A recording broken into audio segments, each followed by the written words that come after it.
السلام عليكم. احنا دلوقتي قدام بيت فنان قدير وكبير. يا ترى احنا قدام بيت مين؟ هنعرف دلوقتي.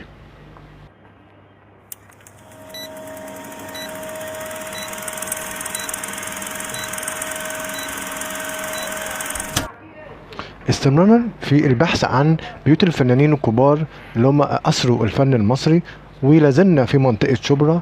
قدرنا نوصل إلى بيت الفنان الجميل رياض الأسبكي. احنا تعبنا شوية لحد ما عرفنا نوصل لبيته بالبحث طبعا. قدرنا نوصل لبيت الفنان اللي هو موجود في 6 شارع الحجار، وشارع الحجار ده متفرع من شارع قطة القريب من شارع شبرا الرئيسي.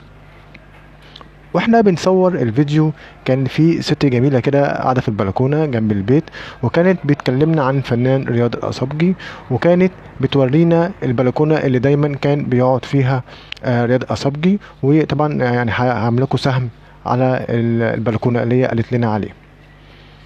والبيت من البيوت القديمة الجميلة اللي لسه يعني الناس محافظة عليها والسكان محافظين عليه. هنتكلم شوية بقى عن الفنان رياض الأسبجي أو الشهير بالشاويش عطية. الفنان رياض الأسبجي ولد عام 1903 بالقاهرة، وتوفى عام 1963. بداية حياته كان بيشتغل كمساري بالسكة الحديد قبل أن ينضم إلى فرقة علي كسار، طبعا ده مشاهدة حبه للفن والتمثيل. الفنان رياض الأسبجي ليه ابن واحد وهو عم فتحي، وهو لسه مقيم في نفس البيت. وطبعا انا كنت اتمنى ان انا اشوفه لكن ما كانش فيه نصيب. وبكده الفيديو انتهى، وانتظروا ان شاء الله فيديوهات تانية، وبنحاول وبندور وبنبحث عن بيوت فنانين تانيين.